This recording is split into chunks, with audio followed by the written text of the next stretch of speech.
Adik-adik, selamat datang dalam Serba-Serbi Tradisi Asli Nusantara. Hari ini kita belajar di rumah saja untuk menghindari penyebaran COVID-19. Ayo siapkan alat tulismu untuk menjawab pertanyaan mengenai tradisi kain tenun sengkang. Nanti kerjakan tugas ini dengan bimbingan guru atau orang tuamu. Sekarang mari kita simak tradisi kain tenun sengkang selengkapnya.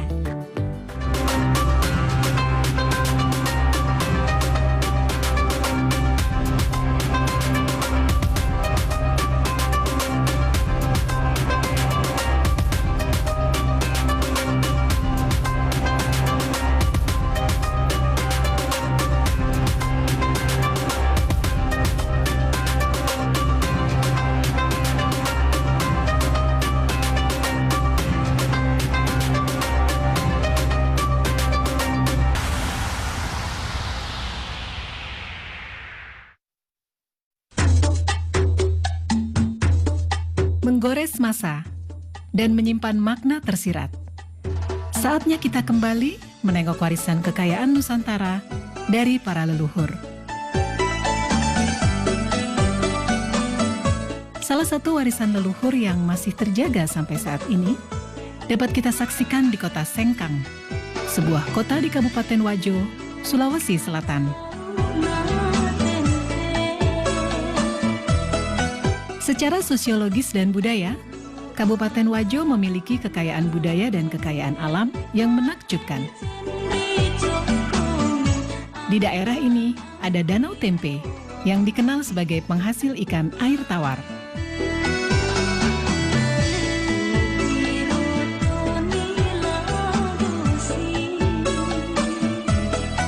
Danau Tempe terbentang laksana cermin raksasa di sisi barat kota Sengkang. Danau ini memiliki pesona alam yang elok dan unik. Perkampungan nelayan tradisional bernuansa Bugis berjajar sepanjang tepian danau. Berjarak 2 km arah timur kota Sengkang, dekat Danau Lampulung, terdapat kampung adat Attakae. Di sana terdapat bangunan duplikat rumah adat Wajo. Salah satu di antaranya yang terbesar adalah Seo Raja atau Istana Raja Latenri Bali.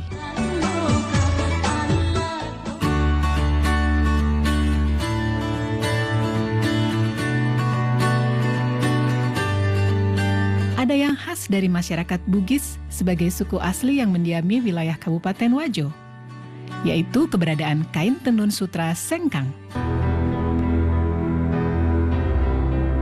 Menurut cerita turun-temurun dan beberapa literatur, kain tenun sutra Sengkang telah ada sejak ratusan tahun silam.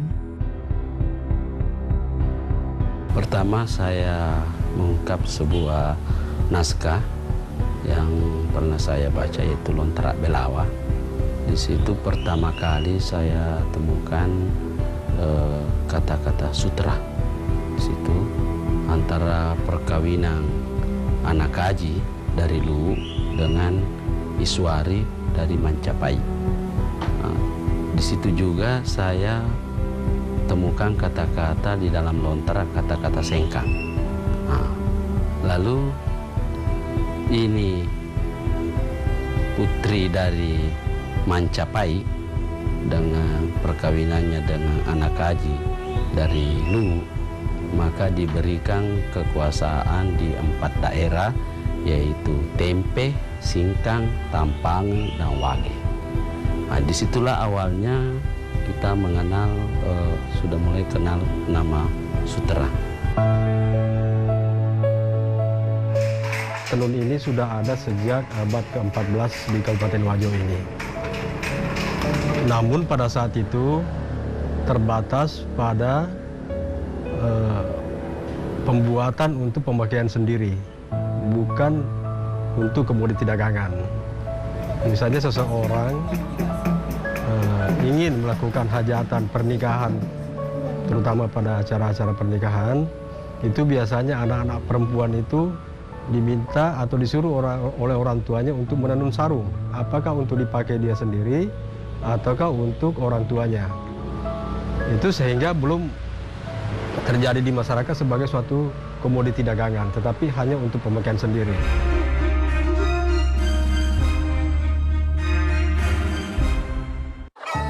Tak terasa tahun demi tahun telah berlalu. Beban yang berat kini sudah berkurang dan sangat aku syukuri. Bu, Randy besok harus beli buku dan alat tulis yang baru. Iya, tapi sekarang pakai tas yang ini dulu. Bu, sekarang Randy udah bisa beli buku dan tas, Bu. Dengan ini. Tidak ada hal yang paling membanggakan selain melihat anak memiliki semangat tinggi untuk terus bersekolah. Bu, Ya,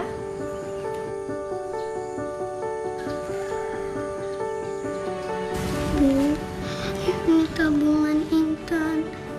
Dan ini semua buat Ibu ya. Intan gak mau Ibu kerja dulu. Intan takut Ibu sakit.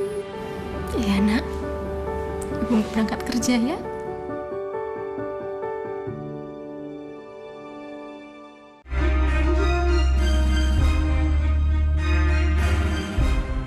Sejarah tentang tenun sutra sengkang tidak dapat dipisahkan dari peran perempuan Bugis dalam keluarga. Orang tua suku Bugis di zaman dulu menjadikan tenun sutra sebagai salah satu cara dalam mendidik anak perempuan mereka.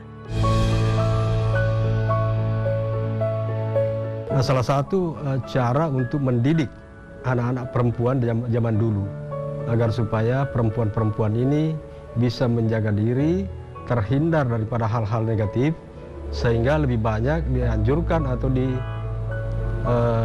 disuruh oleh orang tuanya untuk tinggal di rumah untuk menenun. Nah, sehingga akhirnya menjadi suatu tradisi dan budaya pada masyarakat Bugis, khususnya di Kabupaten Wajo ini, setiap anak perempuan harus pandai menenun. Dalam bahasa lokal, yaitu Bugis, sutra disebut dengan sabbe. Menengok ke masa yang lalu, aktivitas masyarakat Wajo dalam mengelola sutra sudah dilakukan secara turun-temurun, baik dalam skala industri rumah tangga maupun industri menengah.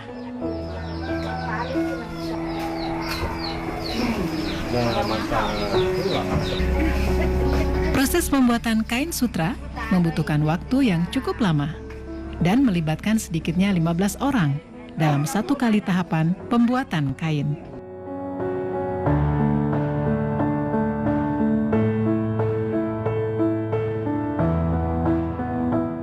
Sebelum menjadi benang sutra, ada proses yang cukup panjang yang dimulai dari peternakan ulat sutra.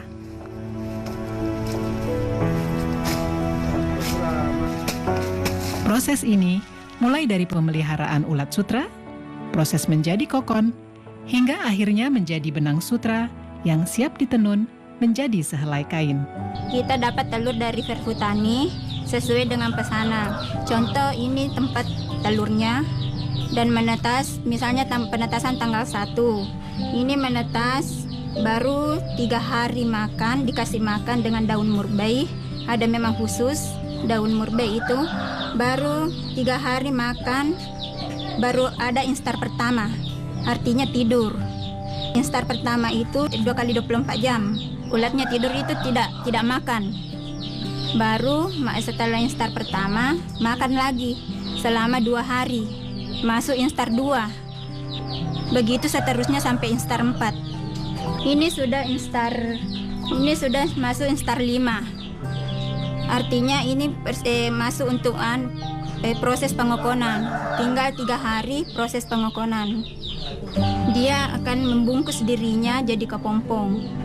Itu seratnya, dia mengeluarkan air liur dari mulutnya, bikin bundaran untuk membungkus dirinya. Dan bundaran itulah disebut kokon, dan itulah yang menjadi sutra.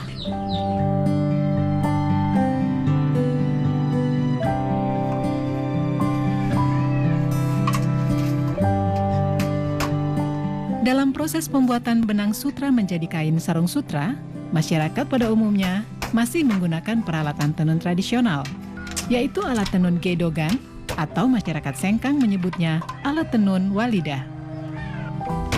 Ini alat tenunan gedogan, 1 setnya. Ini pertama alat gulungan benang, baru ini alat penindis untuk menekan benang bawah, baru ini tali untuk alat pembantu untuk benang bawah. Ini sisir, alat untuk mengatur lusi. Ini juga walidah, alat untuk merapatkan benang pakan. Ini teropong, alat untuk memasukkan benang pakan. Dan ini wakangan, alat untuk gulungan kain. Perkembangan teknologi yang datangnya dari tanah Jawa berpengaruh terhadap proses pembuatan tenun sutra di sekitar tahun 1950 dan membuat sebagian proses pembuatan dengan alat tenun gedogan beralih menjadi alat tenun bukan mesin. Nah adik-adik, sekarang waktunya menjawab pertanyaan. Siap-siap mencatat ya. Pertanyaannya adalah, apa hubungan ulat dengan kain sutra? Dicatat ya. Apa hubungan ulat dengan kain sutra? Nanti jawablah pertanyaan ini sebagai tugas ya.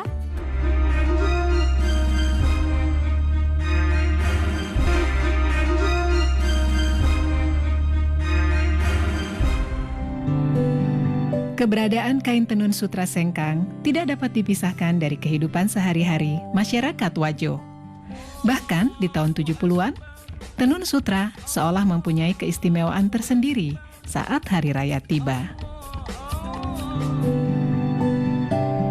Tidak hanya itu, sutra Sengkang mempunyai nilai simbolik yang sangat tinggi dalam menerjemahkan hubungan suami istri dalam kehidupan masyarakat Wajo. Tahun 70-an saya masih dengar semua orang kalau lebaran pasti pakai sarung sutra. Kalau hari lebaran itu bunyinya sarung sutra, kalau di masjid orang berdiri untuk salat semua pasti terbunyi kedengaran sebagai kain sutra. Dan saat itu juga orang pada pakai sutra sebagai pakaian salat Idul Fitri. Lalu yang kedua yang saya lihat, orang Wajo itu biar sebagai ibu rumah tangga, dia memenuhi kebutuhan suaminya, memasak, memelihara anak. Juga dia masih melakukan aktivitas itu dan tidak ada yang terabaikan, semua jadi. Kain tenun sutra Sengkang mempunyai ciri khas yang membedakannya dengan tenun sutra dari daerah lain, yaitu warna yang terang dan mencolok. Warna kain tenun ini pun menjadi makna tertentu dan penanda tersendiri dalam kehidupan masyarakat Wajo. Kalau berbicara masalah warna, memang ada peruntukan tertentu bagi pemakaian warna itu.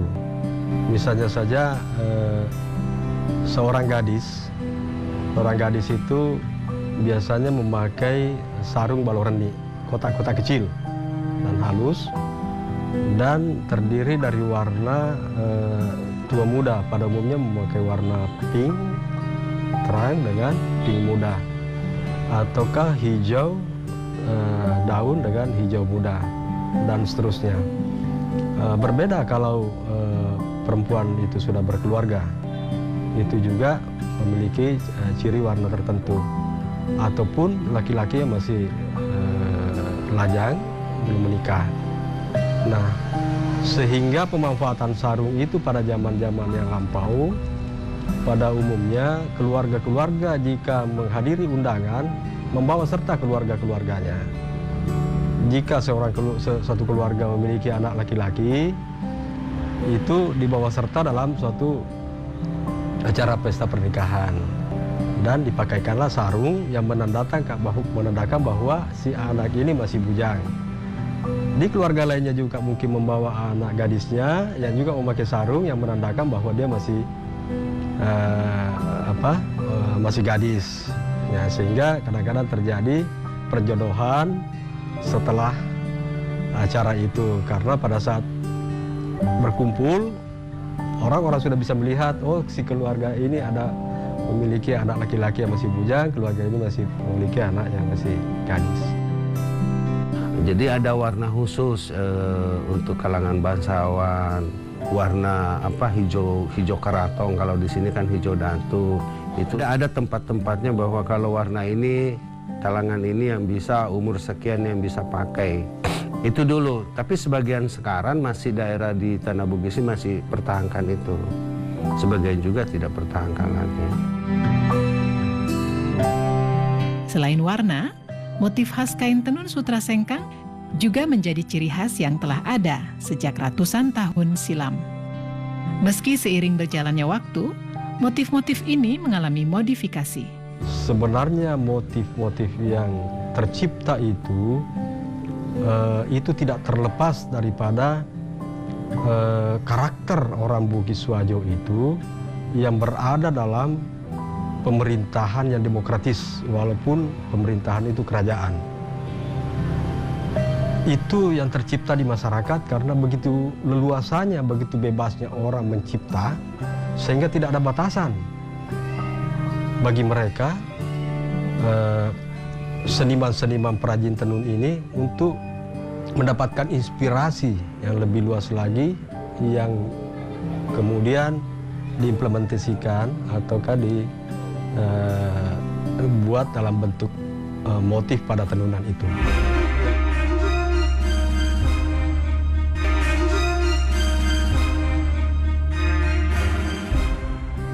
Selain motif-motif yang memiliki filosofi yang syarat dengan adat istiadat, ada juga motif lagosi yang beberapa tahun belakangan mempunyai tempat istimewa bagi para pecinta kain tenun sutra sengkang. Motif lagosi diibaratkan sebagai perlambang cinta dan harga diri seorang perempuan Bugis. Motif lagosi itu terjadi sekitar tahun 1930. Ketika itu secara besar-besaran masyarakat Wajo, kaum lelakinya itu banyak yang merantau, seperti misalnya ke Malaysia, ke Sumatera, di Kalimantan, dan daerah-daerah lainnya. Nah, sehingga perempuan-perempuan yang ditinggal oleh suami untuk menjaga diri, itu melakukan aktivitasnya kebanyakan di rumah dengan menenun. Dari situlah kemudian muncul inspirasi, kerinduan mereka akan kembalinya sang suami, maka ditenunlah motif-motif lagosi itu yang berbentuk setangkai kembang. Itu perlambang cinta yang terus dijaga, sekalipun bertahun-tahun ditinggal oleh suami. Menjaga kesucian, menjaga harga diri seorang perempuan, saya kira di seluruh Indonesia adalah harga mati juga. Usaha tenun sutra tidak dapat terlepas dari kehidupan masyarakat Wajo. Karena hampir 15% masyarakat Wajo terlibat dalam proses pembuatan tenun sutra. Tantangan yang dihadapi adalah menurunnya produksi benang sutra, baik dari segi kuantitas maupun kualitas. 10 tahun yang lalu itu kan produk benang sutra lokal melimpah. Sampai Wajo bisa produksi kain itu 2 juta meter per tahun. Itu cerita 10 tahun yang lalu. Nah, sampai awal 2010 kemarin produk benang sutra lokal menurun. Nah itu sampai sekarang awal tahun 18 baru ada kayak signal karena bibitnya yang dipelihara oleh petani sutra itu tidak berkualitas kayak seperti tahun yang lalu. Nah, kita kemarin mencoba mendatangkan telur impor. Alhamdulillah sudah masuk, tapi belum continue. Selain produksi benang sutra yang mengalami kendala, pemasaran produk tenun juga masih menggunakan cara yang konvensional. Kan sekarang banyak, ada media, ada apa. Tapi kalau saya, prinsip saya, media online itu belum. Karena kita kan fashion, bukan kayak rokok. Rokok kalau surya udah kenal orang. Kalau kita fashion kan banyak. Selalu inovatif, selalu kita memproduk motif-motif baru. Bulan ini mungkin lain lagi bulan depannya, lain lagi minggu depannya. Nah, untuk mempromosikan di media sosial kan itu orang konsumen itu harus menyentuh, harus merasakan, oh gini loh, melihat langsung. Nah disinilah harus ada kerjasama dari pihak pemerintah dengan pengrajin, dari BUMN untuk binaan-binaan untuk pengrajin. Karena begini, sebagian besar pengrajin yang ada di Wajo, saya kira di Nusantara ini begitu juga, bahwa kalau biaya promosi untuk pameran-pameran ke Jakarta atau ke luar negeri, sebagian besar ini pengrajin ini belum mampu mandiri atau belum mampu membiayai sendiri untuk mempromosikan produknya. Meski demikian, upaya tetap dilakukan oleh para pelaku usaha, termasuk terus berinovasi dalam menciptakan motif yang dapat diterima oleh pasar.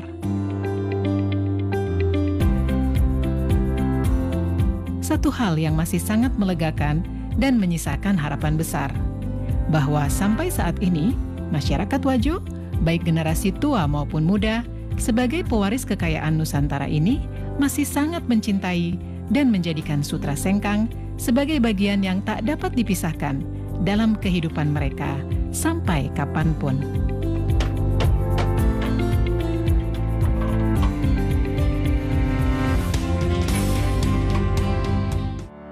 Nah adik-adik, sekarang waktunya menjawab pertanyaan.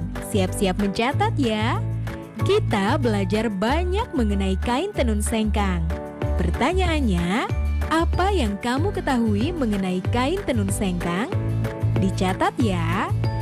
Adik-adik, kalian pasti memiliki pakaian atau kain tradisional daerah kalian. Pertanyaannya, jelaskan mengenai kain atau pakaian tradisional daerah kalian. Apakah ada persamaan dengan kain tenun sengkang? Jawablah pertanyaan dengan bimbingan guru atau orang tuamu. Adik-adik, ingat selalu untuk rajin mencuci tangan dan menjaga kesehatan untuk mencegah penyebaran COVID-19. Sampai jumpa lagi.